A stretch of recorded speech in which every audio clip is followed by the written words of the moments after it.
Hi అండి. ఈరోజు మనం కొబ్బరి బర్ఫీ ఎలా తయారు చేసుకోవాలో చూద్దాం, సరేనా?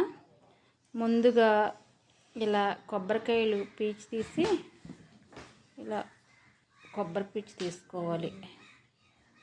నేనైతే కొబ్బరి పీచు తీయడం అలవాటు చేసుకున్నాను. అప్పుడప్పుడు గుడిలోకి, దేవుడికి, టెంపుల్కి గట్టా వెళ్తూ ఉంటాం కదా, అప్పుడు అలవాటు అయిపోయింది. మీరైతే ఎవరితోటైనా తీయించుకోండి. ఇలా తీసి పక్కన పెట్టి ఈ విధంగా చెప్పుల కింద చేసుకుని ఇలా ఈ విధంగా చూసుకుందాం. ఈ చెప్పులన్నీ పక్కన పెట్టి కొబ్బరి కూరు రెడీ చేసుకుందాం. నేనైతే పేపర్ మీద చేసానండి, మీరు ప్లేట్లో అయినా తీసుకోవచ్చు. ఈ విధంగా కూర తీసి పక్కన పెట్టి ముందుగా పొయ్యి వెలిగించి ఇలా ఈ విధంగా పొయ్యి వెలిగించి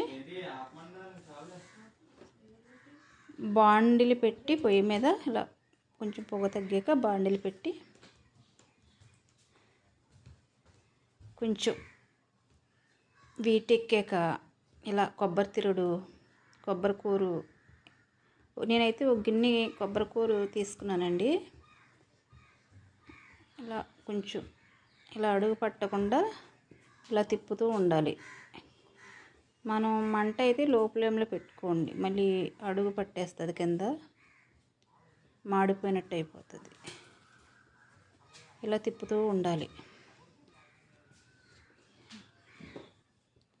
ఒక గిన్నె కొబ్బరి కూరకి ఒక 1/2 లీటరు పాలు తీసుకున్నానండి నేను.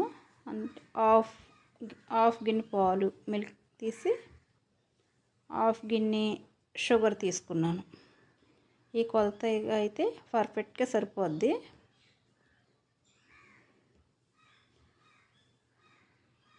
ఇలా మిల్క్ పోసాక ఇలా తిప్పుతూ ఉండాలి. ఈ మిల్క్ అడుగు పట్టేస్తుంది కదా, ఇలా తిప్పుతూ మంటని లో ఫ్లేమ్లో పెట్టి ఇలా తిప్పుతూ ఉండాలి, అడుగు పెట్టకుండా. తిప్పుతూ దగ్గరికి వచ్చే వరకు ఇలా తిప్పుతూ ఉండాలి.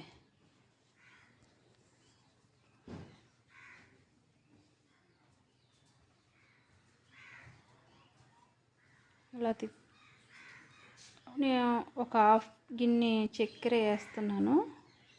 మీరు మీ మీ మీ షుగర్ ఎంతవరకు వేసుకో.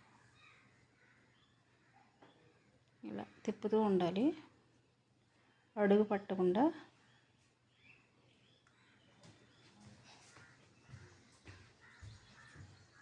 ఇలా ఒకసారి మూత పెట్టి కొంచెం మంట హై ఫ్లేమ్లో పెంచి ఒకసారి మూత తీసి చూద్దాం.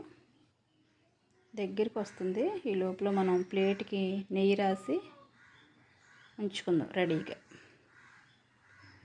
ఇలా దగ్గరికి వచ్చాక దీన్ని ప్లేట్లో సర్వ్ చేసి ఇలా దగ్గరికి రావాలి. ఇలా దగ్గరికి వచ్చాక ప్లేట్లో సర్వ్ చేసుకుని ఈ విధంగా ఇలా మొత్తం ప్లేట్లో పెట్టి ఇలా చేతితో నొక్కితే కాలుతుంది. మేమైతే ఇలా నొక్కుతాను, మీరైతే కవర్ వేసైనా నొక్కోవచ్చు. నేనైతే ఈ విధంగా చేస్తాను. ఇప్పుడు షాక్ తోటి కొంచెం వేడి తగ్గే లోపల మనం కట్ చేసేసుకోవాలి, లేకపోతే గట్టిపడిపోతాయి. ఇలా ఈ విధంగా ఇప్పుడు కొబ్బరి బర్ఫీ రెడీ.